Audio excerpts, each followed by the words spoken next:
தமிழ்நாட்டை மக்களை எல்லாம் ஒரு முட்டாளாக்குகிற செயலை திராவிட முன்னேற்றக் கழகம் தொடர்ந்து செய்து கொண்டிருக்கிறது.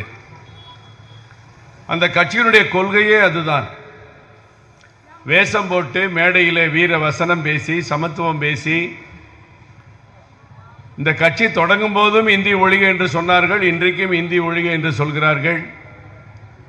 அன்றைக்கும் வடக்கு வாழ்கிறது என்று சொன்னார்கள், இன்றைக்கும் வடக்கு வாழ்கிறது என்று சொல்கிறார்கள். இந்த வசனங்களை மட்டுமே பேசி மக்களை ஏமாற்றி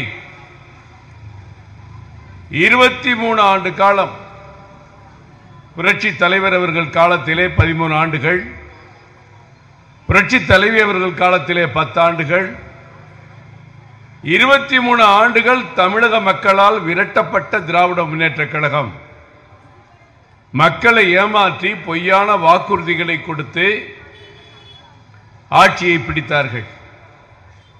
ஆட்சியை பிடித்தவுடன் தேர்தல் அறிக்கையிலே சொன்ன எந்த மக்கள் கோரிக்கையையும் அவர்கள் நிறைவேற்றவில்லை.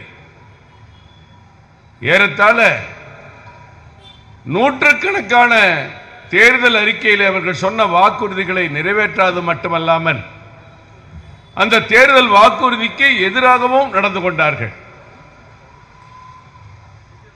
செவிலியர்கள் போராட்டம், அரசு ஊழியர்கள் போராட்டம், ஆசிரியர்கள் போராட்டம், மக்கள் நல பணியாளர்கள் போராட்டம், மின்சாரத்துறை ஊழியர்கள் போராட்டம், போக்குவரத்து தொழிலாளர்கள் போராட்டம். இப்படி அவர்கள் தேர்தல் அறிக்கையிலே நாங்கள் வெற்றி பெற்றால் யாருக்கெல்லாம் அவர்கள் கேட்டதை செய்வோம் என்று சொன்னார்களோ அதில் ஒன்றை கூட செய்யாமல் மக்களை ஏமாற்றிய திமுக அரசு, முதலமைச்சர் ஸ்டாலின் அவர்கள் வீடியோவில் பேசினார். மக்கள் எல்லாம் கஷ்டப்படுகிறீர்கள், 2 மாதத்திற்கு ஒரு முறை மின் கணக்கீடு எடுக்கிற காரணத்தினால் உங்களுக்கு மாதத்திற்கு 3000 முதல் 6000 வரை அதிகமாக வருகிறது. அதை மாதந்தோறும் நாம் எடுத்தால் உங்களுக்கு இவ்வளவு ரூபாய் கிடைக்கும் என்று சொல்லி அவர் வீடியோ கான்பரன்ஸ்ல கூட பேசினார். அந்த வீடியோ எல்லாம் வெளியில ஒளிபரப்பாச்சு. ஆனால் அவர்கள் தேர்தல் அறிக்கையிலே சொன்னபடி அதை செய்யாமல் மின் கட்டணத்தை உயர்த்தினார்கள். சட்டம் ஒழுங்கு சீர்கெட்டு கிடக்கிறது. 24 மணி நேரத்திலே 4 படுகொலைகள், சாதாரண சாமானிய கொலைகள் அல்ல. கன்னியாகுமரியிலே காங்கிரஸ் கட்சியினுடைய கவுன்சிலர் கணவர், சிவகங்கை மாவட்டம் வெள்ளாங்குளம் என்ற இடத்திலே செல்வகுமார் என்ற பாஜக கூட்டுறவு பிரிவினுடைய மாவட்ட செயலாளர் நேற்றைக்கு இரவு வெட்டி கொல்லப்பட்டிருக்கிறார். அதே போன்று அண்ணா திராவிட முன்னேற்றக் கழக கட்சி நிர்வாகி நேற்று தர்மபுரி பகுதியிலே வெட்டி கொல்லப்பட்டிருக்கிறார். ஒரு பிரியாணி கடையிலே 3 பேர் உள்ளே புகுந்து விரட்டி விரட்டி வெட்டிய காட்சியை வீடியோ எல்லாம் பார்த்து அதிர்ச்சியில் இருக்கிறோம். இந்த அதிர்ச்சி தொடர்ந்து கொண்டிருக்கிறது. இப்படி படுகொலைகள் நடக்குகிற ஒரு போர்க்களமாக இன்றைக்கு தமிழ்நாடு மாறி இருக்கிறது. சாதாரண சாமானியர்கள் பயந்து நடுங்கிக் கொண்டிருக்கிறார்கள். சென்னை நகரிலே ஒரு மூதாட்டியை ஒரு வீட்டிலே கொன்று சாக்கு மூட்டையில் கட்டி கூவத்திலே போடுகிறார்கள். பல்வேறு வீடுகளில் கொள்ளை நிகழ்ச்சி, கொலை நிகழ்ச்சி, தினசரி செயின் அறுப்பு சம்பவங்கள். இதுதான் இன்றைக்கு தமிழகம் அடைந்திருக்கிற முன்னேற்றம். தேர்தல் அறிக்கையிலே சொன்ன எதையும் செய்யவில்லை.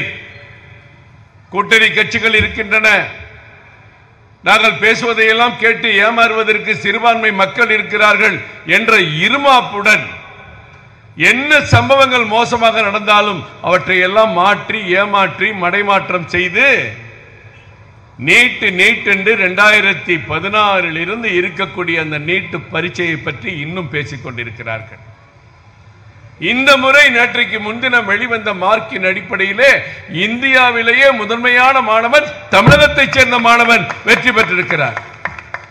தமிழ்நாட்டில் மட்டும் 89,000 பேர் வெற்றி பெற்றிருக்கிறார்கள். தமிழிலே 32,000 பேர் தமிழிலே பரீட்சை எழுதி வெற்றி பெற்றிருக்கிறார்கள். ஆனால் இவர்கள் நீட்டை எதிர்த்துக் கொண்டிருப்பார்கள்.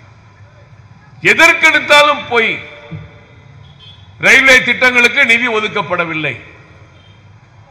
முதலமைச்சர் ஸ்டாலின் அவர்கள் சரியாக ரயில்வே திட்ட நிதி ஒதுக்கீடுகளை அங்கே இருக்கிற அதிகாரியிடம் கேட்டு பெற்று பேச வேண்டும். அதே போன்று இங்க இருக்கிற நிதியமைச்சரும் ரயில்வே திட்டங்களை பற்றி பேசுவதற்கு முன்பாக உங்களுக்கெல்லாம் உண்மையான தகவல்களை மக்களுக்கு சொல்ல வேண்டும் என்ற எண்ணம் இருந்தால் அந்த அதிகாரிகளை கேட்டுவிட்டு திமுக தலைவர்கள் அமைச்சர்கள் பேச வேண்டும். இல்லாவிட்டால் நீங்கள் பொய் பேசுகிறீர்கள் என்பதுதான் உண்மை.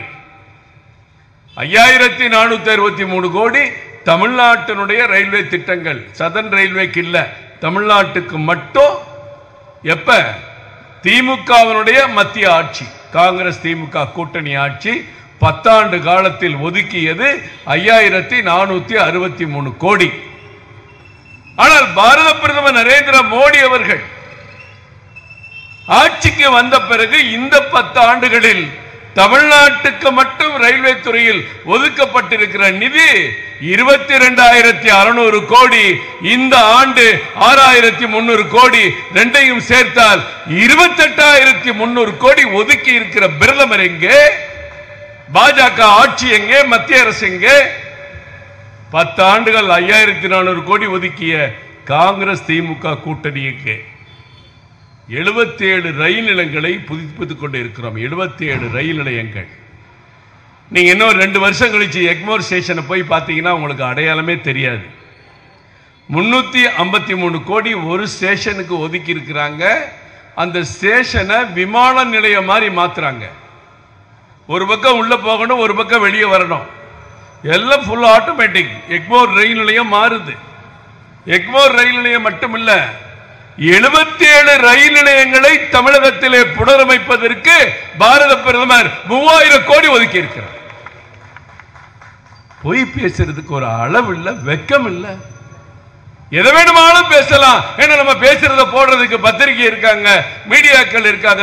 எண்ணத்தில் திமுக அமைச்சர்கள் பேசிக் கொண்டிருக்கிறார். இதே நம்ம நிதியமைச்சர் பேசுறாங்க, சட்டமன்றத்தில் பேசுறாரு தமிழ்நாட்டு நிதியமைச்சர். எங்களுக்கு ஜிஎஸ்டினால 20,000 கோடி லாஸ்.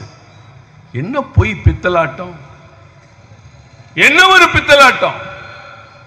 ஜிஎஸ்டி என்பது இந்த இந்தியாவுக்கு வந்தது 2017-18 ஆண்டு. இந்த 2017 முதல் 3 மாசம் ஜிஎஸ்டி கிடையாது, அடுத்த 9 மாசம் ஜிஎஸ்டி. இந்த 12 மாசம் சேர்த்து தமிழ்நாட்டுக்கு கிடைத்த வருவாய் 31,240 கோடி. நல்ல மீடியாக்கெல்லாம் இருக்கீங்க. 31,240 கோடி. ஆனால் இந்த 2022-23 நமது தமிழகத்தினுடைய வருமானம் 54,000 கோடி என்பதை இங்கே நான் பதிவு செய்ய கடமைப்பட்டிருக்கேன். 54,000 கோடி. 30,000 எங்க இருக்கு, 54,000 எங்க இருக்கு? ஆனா நீ என்ன போய் பேசுற? ஜிஎஸ்டினால வருவாய் இழப்பு. மெட்ரோ ப்ராஜெக்ட், இந்த மெட்ரோவை விடுறதே இல்லை. எல்லாரும் இப்ப மெட்ரோ ட்ரெயினை பத்தி தான் பேசிட்டு இருக்காங்க. ஏன்னா முதலமைச்சர் தினசரி மெட்ரோ ட்ரெயினை பத்தி பேசுறார். கூறுகட்டத்தனமான ஒரு கணக்கை சொல்லி மக்களை ஏமாத்திட்டு இருக்காங்க. எனக்கு வேதனையா இருக்கு. அங்க இருக்கிற நிதித்துறையில அதிகாரிகள் இல்லையா? மெட்ரோ அதிகாரிகள் இல்லையா? மெட்ரோல எவ்வளவு பெரிய பில்டிங்கை கட்டி வச்சுட்டு உட்கார்ந்து இருக்கீங்க அந்த நந்தனத்துல. அங்க அதிகாரிகளே கிடையாதா? உங்கள்கிட்ட ஆடிட்டர்களே கவர்மெண்ட்ல என்னையா 63,000 கோடி ஒதுக்கல சொல்றீங்க? சொல்றதுக்கு கேவலமா இருக்குங்க. ஒரு படித்த பண்புள்ள அதிகாரிகள் இருக்கிற மாநிலத்தில் இப்படி ஒரு பொய்ய பேசிட்டு அலைய முடியுமா? 63,000 கோடி ஒதுக்கணுமா? மத்திய அரசு ஒதுக்கி எதை கொடுக்கலையா? ரொம்ப கேவலமான செயலுங்க. மெட்ரோ முதல் ப்ராஜெக்ட் மத்திய அரசு கொடுக்க வேண்டியது 5,460 கோடி கொடுத்தாச்சு. தமிழ்நாடு அரசு 8,560 கோடி கொடுத்தாச்சு. ஜப்பான் ஜிக்கா நிறுவனம் கொடுக்க வேண்டிய கடனை கொடுத்தாச்சு. இது முதல் பேஸ் முடிஞ்சிச்சு. முதல் பேஸ்ல தான் நம்ம ஏற்கனவே ட்ரெயின் பார்த்தோம். அடுத்து 2வது பேஸ் மாதவரம், போரூர் பக்கம், சிப்காட் பக்கம், அப்படிலாம் 120 கிலோமீட்டருக்கு மெட்ரோ போடுறோம். இதுக்கு மொத்த செலவினம் 63,000 கோடி. இந்த 63,000 கோடி எப்ப தெரியுமா? இந்த செலவினம் ஒட்டுமொத்தமா ப்ராஜெக்ட் முடியும் போது 63,000 கோடி. சரி, இதுக்கு ஒவ்வொருத்தரும் எவ்வளவு கொடுக்கணும்? தமிழ்நாடு அரசு பங்கு 21,000 கோடி, மத்திய அரசுடைய பங்கு 7,435 கோடி. 7,435 கோடி. ஜப்பானுடைய ஜிக்கா நிறுவன கடன் எவ்வளவு? ஏறத்தாழ 22,000 கோடி. Asian development bank, ADB bank, இந்த பேங்க் எல்லாம் கொடுக்கிற கடன் எவ்வளவு? 13,000 கோடி. இதெல்லாம் கூட்டுனா 63,000 கோடி. தமிழ்நாடு அரசு பங்கு, மத்திய அரசு பங்கு, ஜப்பான் நாடு கொடுக்கிற கடன், ஆசிய வளர்ச்சி வங்கிகள் கொடுக்கிற கடன், இதெல்லாம் சேர்த்தா 63,000 கோடி. இந்த 63,000 கோடி என்னைக்கு தேவைப்படுது? முழுசா செலவாகும். சென்னையில் நம்ம தோண்டிக்கிட்டு இருக்கமே, பள்ளங்கள்ல ரோடு போட்டுக்கிட்டு இருக்கமே, இந்த 120 கிலோமீட்டர் மெட்ரோ ட்ரெயினும் என்னைக்கு ஓட போகுதோ அன்னைக்கு தாண்டா 63,000 கோடி. இந்த பாவிகளுக்கு தெரியாதா? 7,435 கோடி மத்திய அரசு கொடுக்கணும். சரி, ஃபர்ஸ்ட் ப்ராஜெக்ட்ல மத்திய அரசு கொடுக்கலன்னு நீ சொல்ல முடியுமா? ஃபர்ஸ்ட் ப்ராஜெக்ட்ல மெட்ரோவுக்கு ஏர்போர்ட் வரைக்கும் போட்டோம், மவுண்ட் ரோடு போட்டோம், மெட்ரோ பயன்படுத்திக்கிட்டு இருக்கோம், கோயம்பேடு வரைக்கும் போட்டோம். அந்த ப்ராஜெக்டுக்கு மத்திய அரசு கொடுக்கிறேன்னு சொன்ன பணத்தை கொடுக்கல, ஒரு பைசா கூட கொடுக்கல அப்படின்னு முதலமைச்சர் அடிக்கடி சொல்றாரு. அதை நீங்க சொன்னீங்கன்னா நியாயம். ஃபர்ஸ்ட் ப்ராஜெக்டுக்கு என்னென்னலாம் கொடுக்கணுமோ ஒட்டு மொத்தம் 100% மத்திய அரசு கொடுத்துருச்சு. ஆனா இப்ப இதே ஆர்கோட் ரோட்ல போற ட்ரெயின் செகண்ட் பேஸ். இதெல்லாம் போட்டு முடிக்கிறதுக்கு 2028 நல்லா தெரிஞ்சுக்குங்க. இன்னைக்கு 24 பட்ஜெட், 25, 26, 27, 28 இது முடிவடைகிறதுக்குள்ள மத்திய அரசாங்கம் இன்னும் 4 பட்ஜெட் போட வேண்டியது இருக்கு. ஆனா நீங்க இன்னைக்கு மக்களை ஏமாத்தி பொய் சொல்றதுக்காக ஒப்பாரி வைக்கிறீங்க. ஏன் இப்படி திசை திருப்புறாங்க? தமிழ்நாட்டில் நடக்கிற படுகொலைகளை பத்தி யாரும் சிந்திக்க கூடாது. தமிழ்நாட்டில் நடக்கிற கள்ளச்சாராய சாவுகளை பற்றி யாரும் சிந்திக்க கூடாது. இதுதான் திமுகவுடைய ஆசை. இதுக்கு என்ன வேணாலும் பேசலாம். என்ன பேசலாம்? மெட்ரோ, ஜிஎஸ்டி, எங்களுக்கு பணம் வரல, நீட்டு, மதுக்கடைகளை ஒழிப்போம் என்று சொல்லி, ஒழிக்க வேண்டும் என்று சொல்லி முதலமைச்சர் அவர்கள் கருப்பு பேண்ட், கருப்பு சட்டை, அவங்க துணைவியார், அவங்க பிள்ளைங்க, குடும்பத்தினர் நின்று அட்டையை பிடிச்சிட்டு டாஸ்மாகை மூடு என்று நீங்க கோஷம் போடலையா? இப்ப கோஷம் போடுங்க பாப்போம். இப்ப போட வேண்டியதானே? நீங்க அதே ஸ்டாலின் தானே இன்னைக்கு முதலமைச்சரா இருக்காரு, இன்னைக்கு கூடுதல் அவருடைய பையனும் அமைச்சரா இருக்காரு. ஏன் இன்னைக்கு நீங்க அந்த கோஷத்தை போடுங்க? உங்க வீட்டு முன்னாடி நின்று கருப்பு சட்டையை பிடிச்சுக்கிட்டு கோஷம் போட்டீங்களே, இன்னைக்கு கோஷம் போடுங்க. அநியாயம், அராஜகம். எது கேட்டாலும் ஒழுங்கான பதில் இல்லை எதிர்கட்சிகளுக்கு. டிஎம்கே ஃபைல்ஸ் 1, 2, 3 எங்க தலைவர் வெளியிட்டாரு. இதுவரைக்கும் எந்த திமுக தலைவர்களாவது அவருடைய குற்றச்சாட்டுக்கு பதில் சொல்லியிருக்கீங்களா? கிடையாது. கவர்னர்னா கவர்னரை குறை சொல்லணும், எதிர்கட்சி தலைவர்களை குறை சொல்லணும். காங்கிரஸ் ஒரு வெக்கமில்லாத கட்சி. இந்த கட்சி எவ்வளவு வேணாலும் திட்டலாம். கணேசனாச்சி கோச்சுக்க போறாரு. என்னையா காமராஜர் தலைவராக இருந்த காங்கிரஸ் கட்சியை நீ திட்டுறேன்னு. அந்த காங்கிரஸ் வேற. அந்த காங்கிரஸ் பெருந்தலைவர் இறக்கும் தருவாயில் சொன்னாரு, தேசம் போச்சு, தேசம் போச்சுன்னு சொல்லி படுத்தவர் தான் எந்திரிக்கவே இல்லை. அவர் என்னைக்கு தேசம் போச்சுன்னு சொன்னாரோ அன்னைக்கே காங்கிரசும் போச்சு. இது இந்திரா காந்தி காங்கிரஸ். பெருந்தலைவர் காமராஜர் பார்த்து பிரதமராக கொண்டு வந்த மொரார்ஜி தேசாய் அவர்கள் அரும்பாடுபட்டு போட்டி போட்ட நிலையிலே பல எம்பிக்கள் காலா காந்தி காமராஜர் யாரை சொல்கிறாரோ அவரைத்தான் தேர்ந்தெடுப்போம் என்று சொல்லிய நிலையிலே இந்திரா காந்தியை பிரதமராக்கியவர் பெருந்தலைவர் காமராஜர்.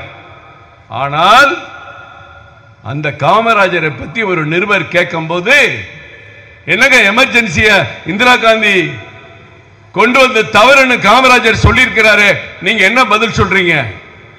அந்த அம்மா சொன்ன பதில் என்ன தெரியுமா? Who is Kamaraj?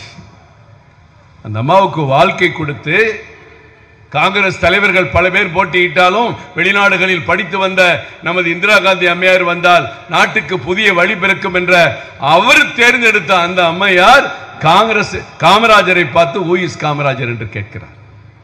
இப்படிப்பட்ட ஒரு கொடுமையை சேர்ந்த காங்கிரஸ் கட்சி தமிழகத்தில் இருக்கிற இந்த டெய்லி படுகொலை, அன்பு சகோதரர் ஆம்ஸ்ட்ராங் போன்றவர்களுக்கு இந்த நிலை. ஒரு தேசிய கட்சியினுடைய மாநில தலைவர், அவருக்கு இந்த நிலை. ஆனா அதுக்கு பிறகு 8 கொலை ஆயிடுச்சு. அந்த ஆம்ஸ்ட்ராங் கொலைக்கு பிறகு 8 கொலை நடந்திருக்கு. கடந்த 24 மணி நேரத்தில் 4 கொலைகள். இது என்ன நாடா இல்ல தாஸ் கேட்ட மாதிரி சுடுகாடா?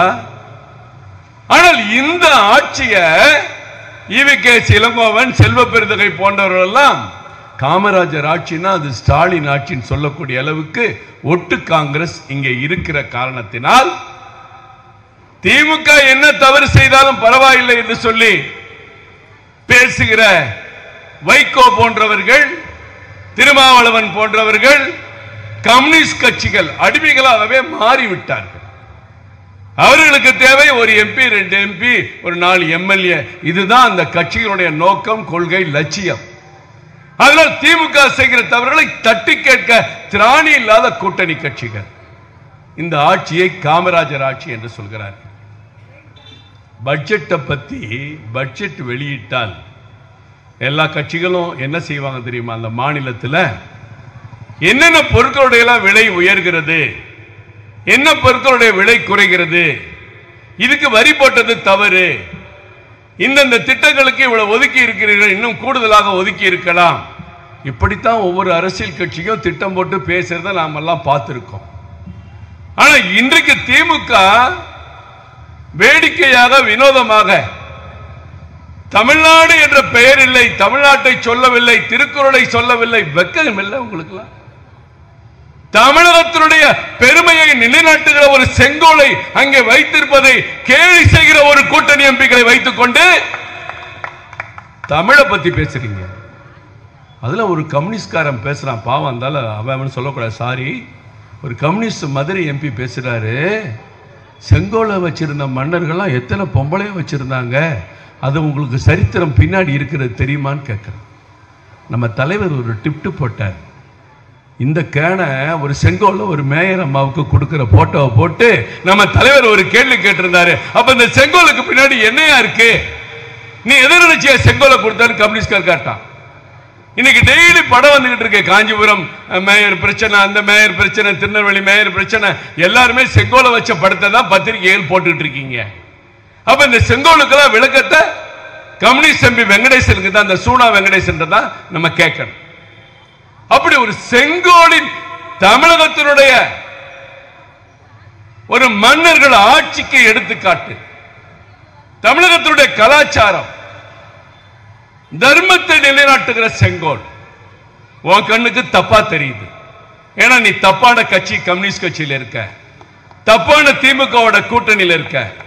தர்மத்தை நிலைநாட்டுகிற செங்கோலை பார்த்து எத்தனை பொம்பளை வச்சிருக்கான்னு கேட்கிற வெக்கங்கட்ட அரசியல் தான் தமிழ்நாட்டில் நடந்துகிட்டு இருக்கு.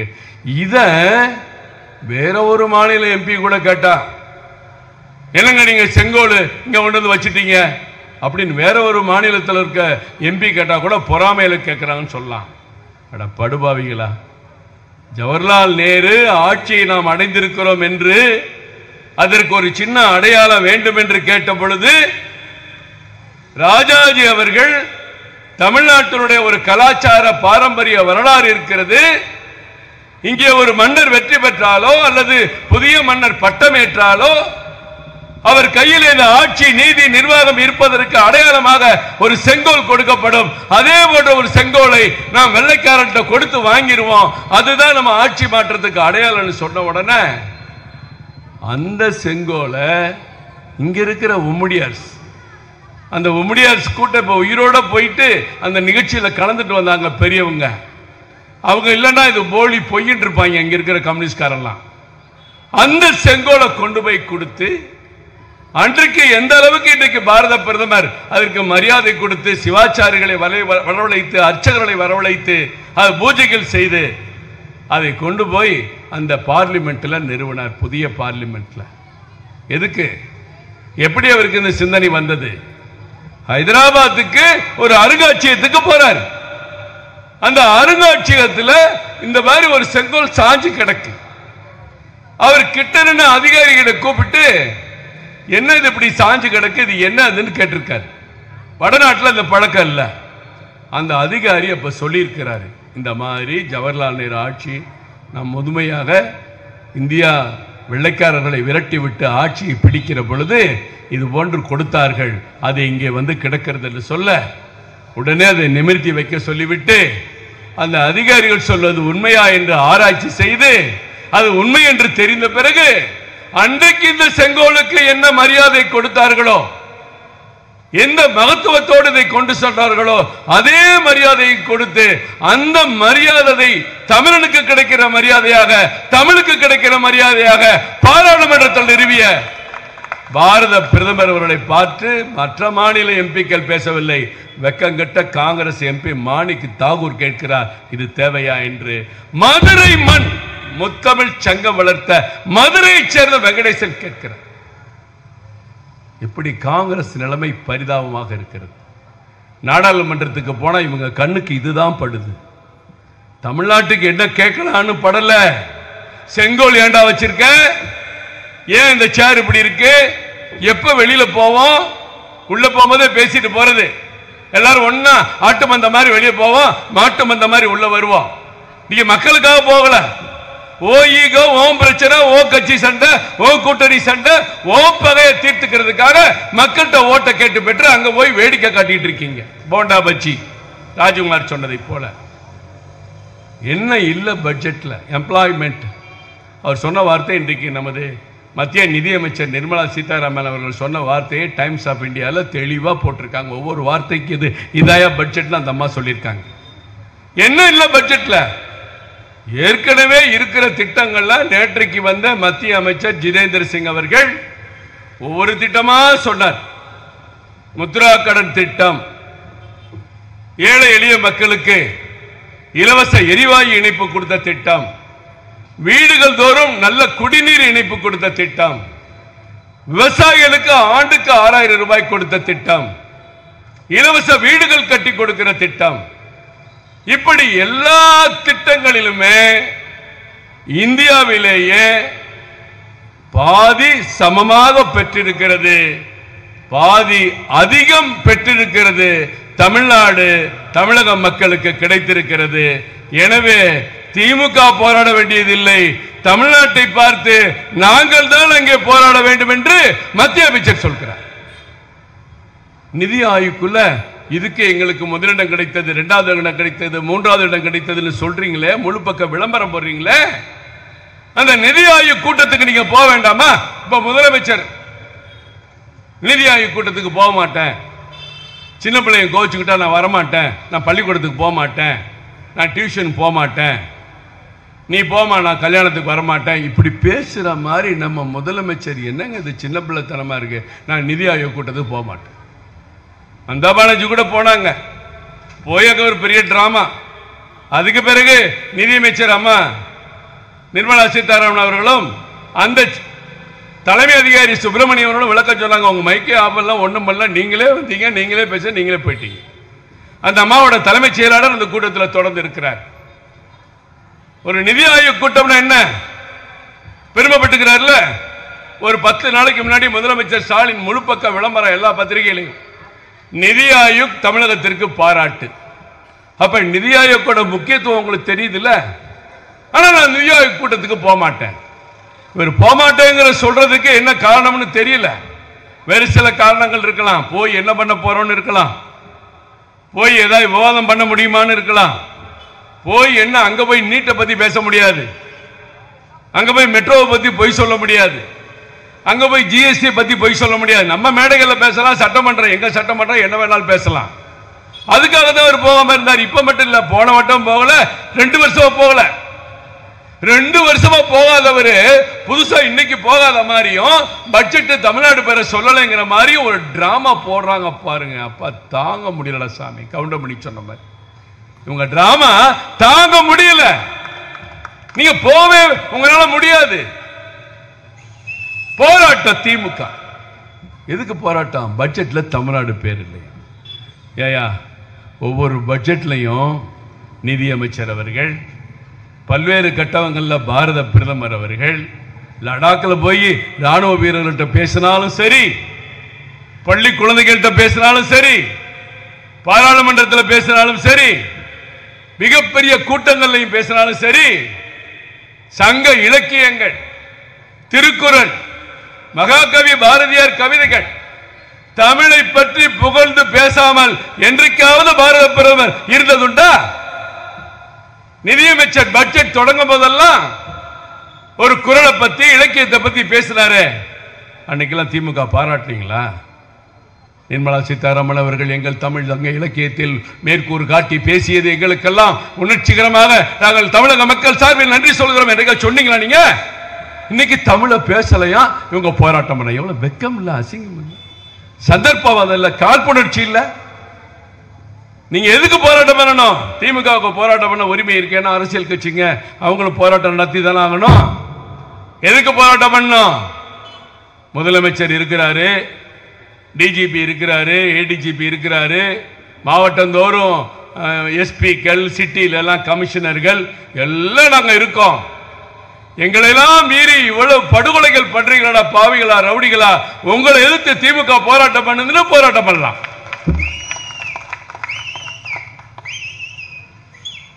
மதுவிலக்கு சட்டத்தை அமல்படுத்துவதற்கு ஒரு பெரிய டிபார்ட்மெண்ட், எக்ஸைஸ், அவ்வளவு பெரிய டிபார்ட்மெண்ட் இருக்கு, அதுக்கு காவல்துறை இருக்கு, அதுவும் மது தடுக்கிற சட்டத்துக்கு உட்பட்ட காவல்துறை அதிகாரிகள் இருக்காங்க, அதையும் முதலமைச்சர் சிறப்பாக கவனிக்கிறாரு.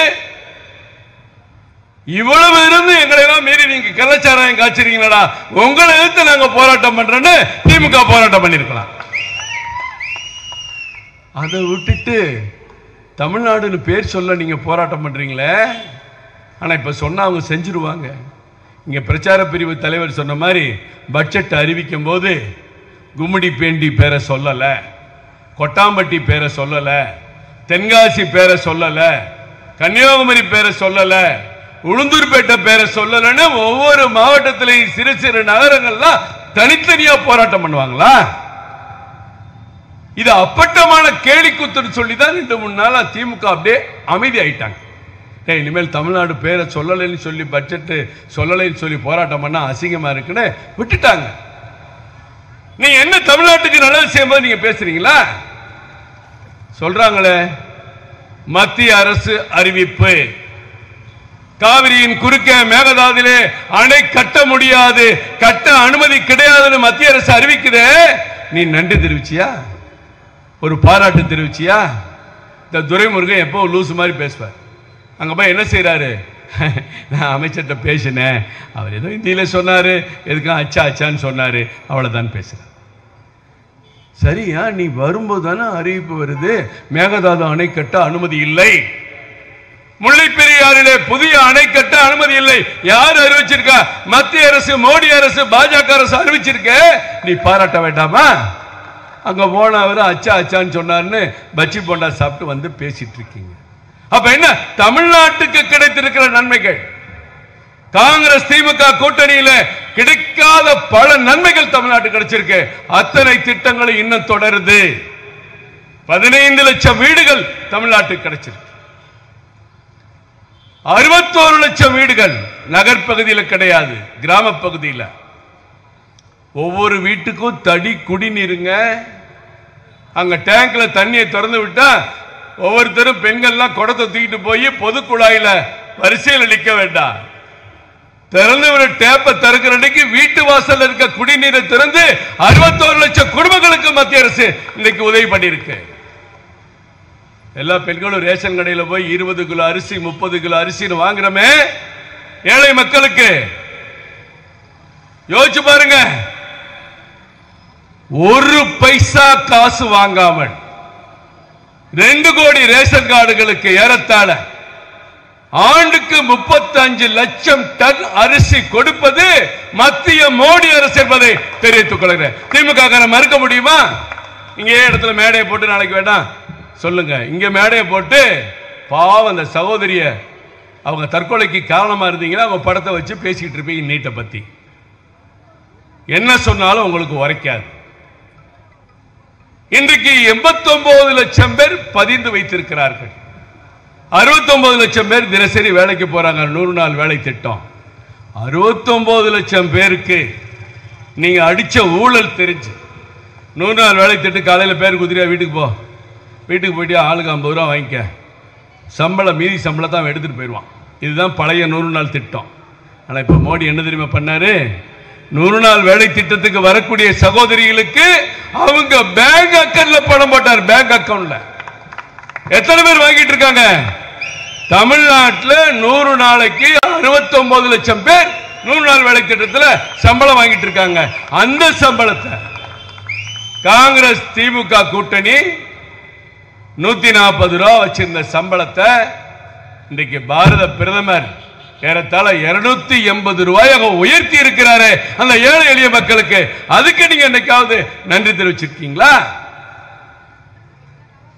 சுயநிதி குழு, சுய உதவி குழு எல்லா பெண்களும் தமிழ்நாட்டில் 7 லட்சம் கூறு இருந்தது. இன்னைக்கு பாரத பிரதமர் மோடி ஆட்சிக்கு பிறகு அது 14 லட்சமாக உயர்ந்திருக்கிறது. அவங்களுக்கு கொடுக்கக்கூடிய கடன் 10 லட்சமாக உயர்ந்திருக்கிறது. இதெல்லாம் திமுகவுக்கு தெரியாதா? இதை பேசினா நீட்டை பத்தி பேசிட்டு இருக்கோம். இப்படி ஏழை மக்களுக்கு ஏதாவது திட்டத்தை கொடுத்தா நீங்க என்ன பண்ணுவீங்க? மெட்ரோவை பத்தி பேசுவீங்க. இவ்வளவு சாதனைகள், ரயில்வே திட்டத்தில் சாதனை, எங்க போனாலும் நெடுஞ்சாலைகள், கிராம பகுதியில் போனீங்கன்னா பாரத பிரதமர் கிராமப்புற சாலை விரிவாக்க திட்டம் தமிழ்நாட்டில் மட்டும் 13,000 கிலோமீட்டர் எங்க எல்லா கிராமத்திலும் போட்டிருக்காங்களே, அதை நீங்க இல்லைன்னு சொல்ல முடியுமா? இன்னைக்கு மத்திய அரசு கர்ப்பிணி பெண்களுக்கு தமிழ்நாட்டில் மட்டும் 21 லட்சம் பேருக்கு கர்ப்பிணி பிறகு ஊக்க திட்டத்தில் உதவி பண்ணிருக்கமே 6000 ரூபாய், நீங்க இல்லைன்னு சொல்ல முடியுமா? ஒரு விவசாய கடனை பத்தி நீங்க பேசுவீங்க, தள்ளுபடியை பத்தி. 42 லட்சம் விவசாயிகளுக்கு ஆண்டுக்கு 6000 ரூபாய் பாரத பிரதமர் நரேந்திர மோடி நேரடியாக அவங்க வங்கி கணக்கில் போடுறாரு, அதை நீங்க இல்லைன்னு சொல்ல முடியுமா? 14 மருத்துவக் கல்லூரி அனுமதியும் கொடுத்து அந்த கட்டணம் கட்டுறதுக்கு உதவியும் பண்ண மத்திய அரசு நீங்க இல்லைன்னு சொல்ல முடியுமா? 14 மருத்துவக் கல்லூரியை கட்டி கொடுக்க மோடி அனுமதியும் கொடுத்து உதவியும் பண்றாங்க. ஆனா மதுரை எய்ம்ஸ் கல்லூரிக்கு நீங்க ஜப்பானுக்கு போனீங்க கடை வாங்க, கொரோனா போக ஜப்பான் கொடுக்க லேட்டு. இதை இங்க திறக்கிறதா? சேலமா, புதுக்கோட்டையா, மதுரையா? உதயகுமார் மதுரைக்கு வேணுங்கிறாரு, ராஜு கேட்கிறாரு. முன்னாள் அமைச்சர் பாஸ்கர், விஜயபாஸ்கர் புதுக்கோட்டைக்கு வேணுங்கிறாரு. முன்னாள் முதல்வர் எடப்பாடி அவர்கள் சேலம் பக்கம் கொண்டு போயிடலாங்கிறீங்க. உங்களுடைய போட்டி பொறாமையில 2 வருஷம் போச்சு. அந்த கடன் வர தாமதம்னால திட்டம் தாமதம். ஆனா மத்திய அரசு உதவியில கிடைத்த அத்தனை திட்டத்திலையும் இன்றைக்கு மருத்துவக் கல்லூரிகள் தொடங்கவில்லையா? புதுசா தமிழக மாணவர்களுக்கு 8000 இடங்கள் கூடுதலா கிடைக்குது எம்பிபிஎஸ் சீட்டு.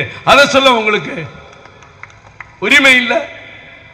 இப்படி செய்த நலத்திட்டங்கள் எல்லாவற்றையும் மறந்து கிராமப்புறங்கள்ல அந்த சாலைகளை நடந்து போக முடியாதுங்க. சாலைகள் நடந்து போக முடியாது.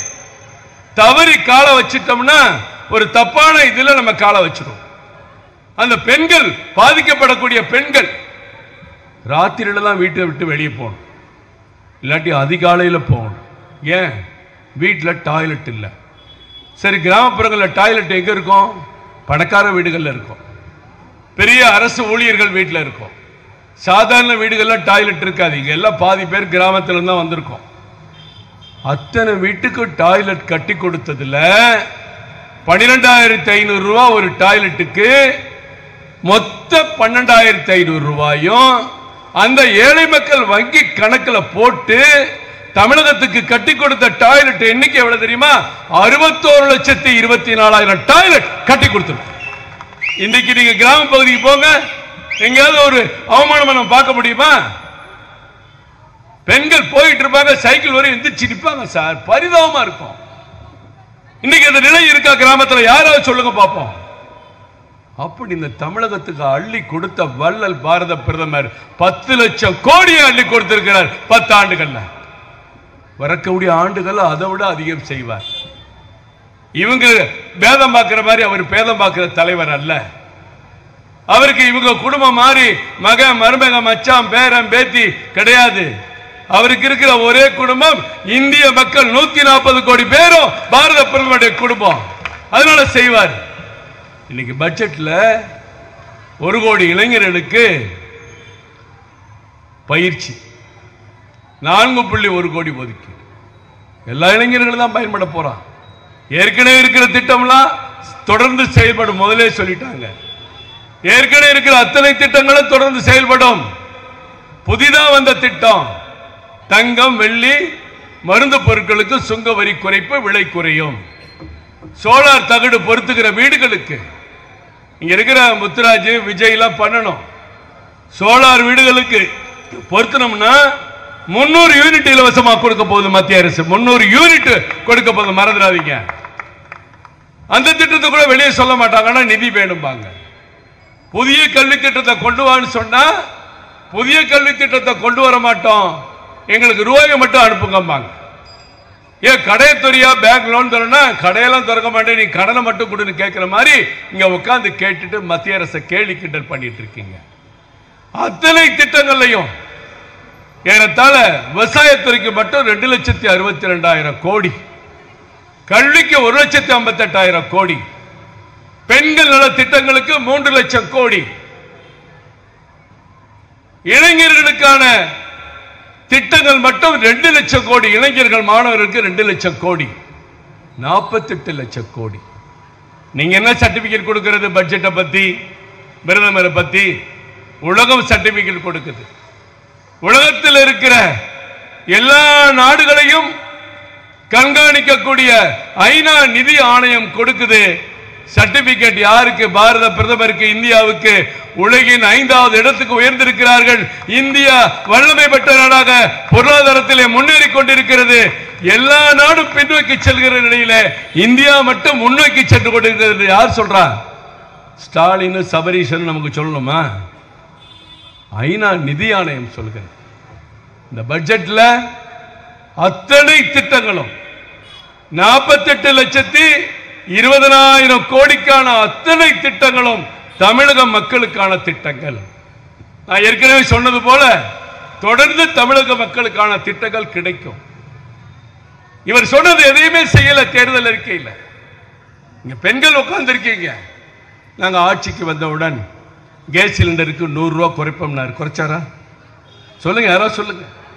ஆனா பாரத பிரதமர் கேஸ் சிலிண்டருக்கு 300 ரூபாய் குறைத்திருக்கிறார். 2 முறை 300 ரூபாய். வீல் வீல் கத்துவாங்க திமுக கூட்டத்தில் எல்லாம். சிலிண்டர் விலை ஐயோ 1118 ரூபான்னு, அது இப்ப 818 ரூபாய்க்கு கொடுத்துட்டு. 818 ரூபாய்க்கு சிலிண்டர் கொடுத்ததுக்கு நீங்க என்னைக்காவது பாராட்டிருக்கீங்களா? 818 ரூபாங்கிறது பொதுமக்கள் வாங்குற சிலிண்டர்.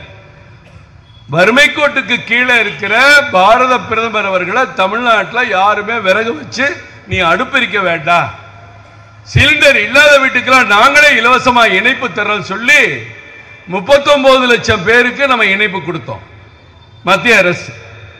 அதனாலதான் எந்த வீட்லையும் விறகு வச்சு எரிக்கிறது இல்லை, எல்லார் வீட்லையும் சிலிண்டர் இருக்கு. அது கொடுத்தது யாரு? பாரத பிரதமர். எத்தனை பேருக்கு? 39 லட்சம் பேருக்கு கொடுத்தோம். அந்த 39 லட்சம் பேருக்கு அந்த 818 ரூபாயில இருந்து இன்னும் 200 ரூபாய் மானியம் கொடுத்து 618 ரூபாய்க்கு இன்றைக்கு சிலிண்டர் கொடுத்திருக்கிறார் பாரத பிரதமர் நரேந்திர மோடி. 2 ஆண்டுகளாக பெட்ரோல் டீசல் விலை உயரவில்லை. 2 ஆண்டுகளா. இன்னைக்கு சோலாருக்கு இந்த பட்ஜெட்ல சோலார் திட்டங்களுக்கு அவ்வளவு நிதி உதவி. வீடுகள் தோறும் சோலார் வைக்க சொல்றாங்க. அணு உலைகள், சின்ன சின்ன அணு உலைகள் பிரைவேட் கம்பெனியோட சேர்ந்து உற்பத்தியை கூட்டணுங்கிறாங்க. எதுக்கு? இந்த பெட்ரோல் டீசல் இறக்குமதிக்கு நம்ம கொடுக்கிற அத்தனை பணமும் வீணாகுது. அது நம்ம நாட்டிலே தயாரிக்கிற திட்டத்தை மத்திய அரசு கொண்டு வந்தா தமிழ்நாடு பேர் இல்லைங்கிறீங்க. படிச்ச மாணவர்கள் உயர்கல்விக்கு போகும்போது அவர்கள் பெறக்கூடிய கடனை 10 லட்சம் என்று உயர்த்தினால் அது உங்களுக்கு கண்ணுக்கு தெரிய மாட்டேங்குது. தமிழ்நாடு பேர் இல்லைங்கிறீங்க. ஒவ்வொரு மாணவனும் தனியார் கம்பெனியில படிச்சு முடிச்சு வேலைக்கு சேரும் பொழுது 1 மாத சம்பளத்தை மத்திய அரசே அந்த இளைஞனுக்கு கூடுதலாக அந்த கம்பெனியில் சேரும் போது அவன் மாச சம்பளம் கொடுப்பாங்க. அந்த கம்பெனியில் சேரும் போது கூடுதலா ஒரு மாச சம்பளத்தை அந்த இளைஞருக்கு கொடுப்பதற்கு மத்திய அரசு அறிவித்திருக்கிறது. புதிதாக வேலைக்கு சேர இளைஞர்கள்லாம் போன உடனே ரொம்ப கஷ்டப்படுவாங்கல்ல. சில வீட்டில் கஷ்டப்படுற இளைஞருக்கு நல்ல ட்ரெஸ் இருக்காது. வேலைக்கு போற நேரத்தில் 2 பேண்ட் சட்டை தப்பான். ஏன்னா வீட்டில் நல்ல ட்ரெஸ் இருக்காது, ஏழைகளா இருப்பாங்க. அப்ப நீ வேலைக்கு சேரும் பொழுது அவங்க 15,000 ரூபாய் சம்பளம் கொடுத்தா மத்திய அரசு 15,000 ரூபாய் தர்றன்னு எத்தனை கோடி பேர் ஆனாலும் அந்த இளைஞர்களுக்கு கொடுக்கிறேன்னு சொல்லியிருக்காங்களே, அது உங்க கண்ணுக்கு தெரியல. தமிழ்நாடுன்னு பேர் வேணும் கேட்க. மாணவ மாணவிகள் பெண்களுக்கு 3 லட்சம் கோடி ஒதுக்கி இருக்காங்களே, தமிழ்நாட்டுக்கு எப்படி எல்லாம் கிடைக்கும்? நிதியமைச்சரை போய் சந்திச்சு பேசியான்னு உங்க அமைச்சரை கேட்டு பெறுவதற்கு உங்களுக்கு தகுதி இல்லை, திராணி இல்லை, அந்த புத்தி இல்லை. ஆனா தமிழ்நாடுன்னு பேர் வரலங்கிறீங்க. குலசேகரப்பட்டினத்தில் என்றைக்கோ வர வேண்டியது குலசேகரப்பட்டினம் ராக்கெட் தளம். இன்னைக்கு பாரத பிரதமர் குலசேகரப்பட்டினத்தில் ராக்கெட் தளத்தை உருவாக்கி இருக்கிறார்கள். ராக்கெட் தளத்தை உருவாக்கினா என்னன்னு கேட்கிறீங்களா? ராக்கெட் தளம் விண்வெளியில் நம்ம என்னெல்லாம் செய்ய போறோமோ அத்தனையும் வணிகமாக மேம்படுத்துகிறார், கமர்ஷியல். நம்ம நாட்டில் இருந்து ராக்கெட் விட்டு சோதனை பண்றதெல்லாம் காலம் மாறி போச்சு. இப்ப வெளிநாடுகள்லாம் நம்ம நாட்டில் வந்து ராக்கெட்டை விட்டு சோதனை பண்ணிட்டு இருக்கான். அந்த அளவுக்கு இன்றைக்கு நவீனமா அந்த 10 ஆண்டுகள்ல உயர்ந்து இருக்கிறது நம்ம நாடு. நம்ம தமிழ்நாட்டில் ஆரம்பிக்கிறீங்களே, அதுக்கு நன்றி சொல்றதை விட்டுட்டு, அதுக்கு நிதி ஒதுக்கிறதை விட்டுட்டு தமிழ்நாடுன்னு பேர் இல்லைன்னு சொல்றீங்க. ஒரே ஆண்டுல வரலாறுலயே இல்ல, வரலாற்றிலே கிடையாது. 850 கோடி காங்கிரஸ் திமுக கூட்டணி ஆண்டு கொடுக்கிறது. அந்த 850 கோடி இன்றைக்கு இந்த ஆண்டு பட்ஜெட்ல 6342 கோடி ஒதுக்குகிறார்களே, அதை பத்தி பேசாம தமிழ்நாடுன்னு பேர் வரலன்னு பேசுறீங்க. மேகதாதுக்காக எத்தனை போராட்டம், விவசாயிகள் போராட்டம். இங்க ஒரு ஆள் இருக்கான், கோமணத்தை கட்டிக்கிட்டு மரத்தில் ஏறி தலைகளா தொங்கிட்டு இருப்பார். இதெல்லாம் வைகோ ஸ்டைல். கடலுக்குள்ள போய் மண்ணை தோண்டி உள்ள உட்காந்துக்குவாரு, மரத்தில் தொங்குவாரு. அந்த மாதிரி இந்த ஐயா கண்ணு ஒரு ஆள் இருக்கார். அவங்க போராட்டம் பண்ணதெல்லாம் மறந்து போச்சு. எதுக்கெல்லாம் போராடினாங்களோ அவங்களோட இப்ப கூட்டணி ஆட்சியில் இருக்கும்போது எங்க போராடுறது? இந்த ஐயா கண்ணு மாதிரி ஆட்கள் போராடிட்டு இருப்பாங்க. எல்லா கட்சியும் தெரிஞ்சு போராட்டம் நம்ம தான் பண்ணோம். மேகதாது அணை கட்டக்கூடாது என்று எங்களுடைய சிங்க தலைவர் அண்ணாமலையுடைய தலைமையிலே தஞ்சாவூரிலே 10,000 பேர் கலந்து கொண்ட உண்ணாவிரத போராட்டம் பண்ணோம். யாரும் மறந்திருக்க முடியாது. அப்படி எல்லா கட்சியும் போராடணும். ஆனா அந்த மேகதாது அணை இப்பொழுது வராது, அனுமதிக்க முடியாது என்று சொன்ன மத்திய பட்ஜெட்டை, மத்திய அரசை பாராட்டுவதை விட்டுவிட்டு தமிழ்நாடுன்னு பேரில்லைன்னு சொல்ற நவோதயா பள்ளிக்கூடங்கள்,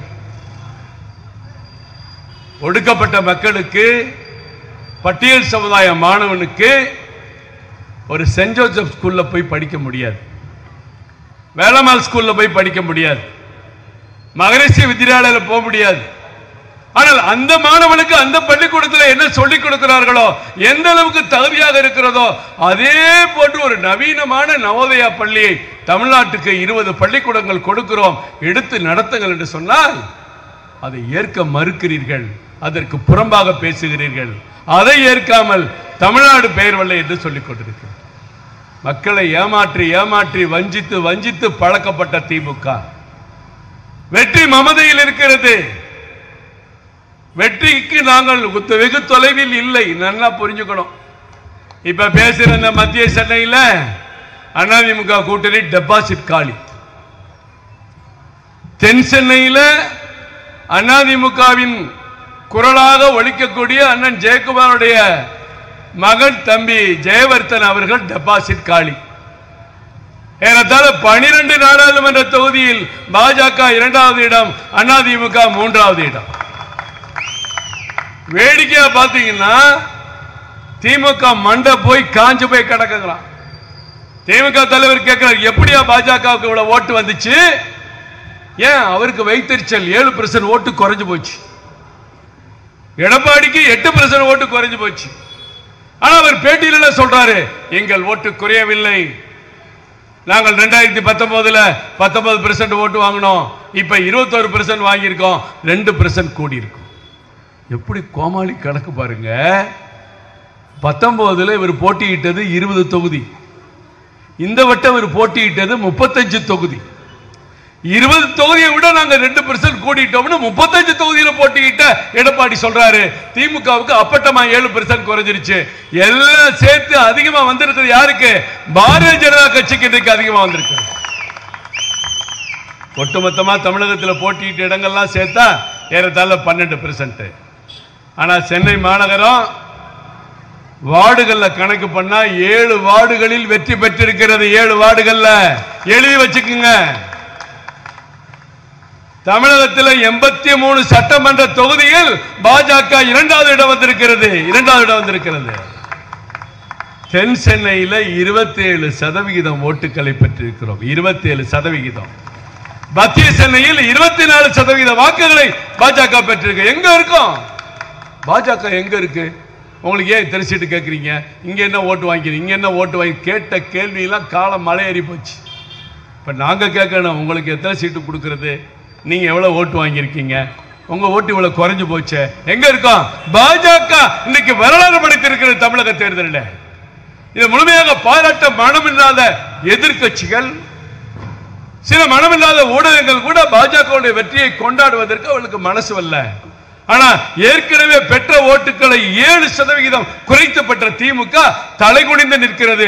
வெளியில ஏமாத்துறாங்க, பமாத்துப்படுறாங்க. ஏற்கனவே வாங்கிய ஓட்டுகளில் 8% ஓட்டுகளை இழந்திருக்கிற அண்ணா திராவிட முன்னேற்ற கழகம் இது மோடி பெற்ற ஓட்டு, சட்டமன்றத்தில் எங்களுக்கு போடுவாங்கன்னு கனவு கண்டு கொண்டிருக்கிறார். உங்கள் கனவெல்லாம் பழிக்காது. இன்றைக்கு டி நகர் தொகுதி எடுத்துட்டோம்னா திமுக வேட்பாளர் பெற்ற ஓட்டுக்கும் பாஜக பெற்ற ஓட்டுக்கும் வெறும் 6000 ஓட்டு தான் வித்தியாசம். பாஜக 45000 ஓட்டு, அதிமுக 21000 ஓட்டு. வேளச்சேரியில் பாஜக 52000 ஓட்டு, அதிமுக 19000 ஓட்டு. இதுதான் இன்றைக்கு அரசியல் நிலை. தமிழகத்தின் 2வது சக்தி மிக்க ஒரு கட்சியாக இன்றைக்கு பாஜக வைத்திருக்கிறது. எங்க இருக்கு பாஜக? இங்க கால் ஊன்ற முடியாது, கோல் ஊன்ற முடியாது, வேறொன்ற முடியாதுங்கிறதா இனிமேல் யாரும் பேச முடியாது. கால் ஊன்றியாச்சு, அஸ்திவாரம் ரொம்ப பலமா போட்டிருக்கோம். இது எங்க தொண்டர்களுடைய சக்தி. தமிழக மக்கள் மனசு வச்சு பாஜகவுக்கு அமோக ஆதரவு கொடுத்திருக்காங்க. அதனாலதான் தமிழகம் முழுவதும் நன்றி அறிவிக்கிற கூட்டத்தை இன்றைக்கு நடத்தி கொண்டிருக்கிறோம். வருங்காலம் நமது தான். துணிச்சலோடு இருங்க. மக்கள் மனசு மாறுறது ரொம்ப ஈஸி. இன்றைக்கு திமுக ஆட்சி வேண்டான்னு ஏறத்தாழ 2 கோடி பேர் ஓட்டு போட்டிருக்காங்க. 2 கோடி பேர் ஓட்டு போட்டிருக்காங்க திமுக ஆட்சி வேண்டான்னு சொல்லி. அந்த 2 கோடி 2.5 கோடியா மாறினா திமுக காலி. தினசரி நடக்கிற படுகொலை சம்பவங்கள், கஞ்சா விற்பனை, பள்ளிக்கூடங்களில் கஞ்சா விற்பனை, மாணவர்கள் பள்ளிக்கூடத்தில் கஞ்சா குடிச்சு வாத்தியார் அடிக்கிறான். பெண்கள் நிம்மதியை தூக்க முடியாது. போலீஸ்காரனை விரட்டி விரட்டி அடிக்கிறான். யாரு? கஞ்சா குடிக்கிறவன் போலீஸ் அதிகாரிகளை விரட்டி விரட்டி அடிப்பதை நம்ம வீடியோல பார்த்தோம். இதுதான் தமிழ்நாட்டின் நிலைமை. ரேஷன் கடையில் ஒழுங்கா பருப்பு பாமாயில் சப்ளை கிடையாது. கேஸ் சிலிண்டர் மோடி 300 + 200 500 ரூபாய் குறைச்சிருக்கிறாரு. நீங்க சிலிண்டருக்கு 100 ரூபாய் இன்னும் குறைக்கல. இந்த வட்டம் பாஜக ஓட்டில் ஒரு பெரிய சாதனை நடந்தது.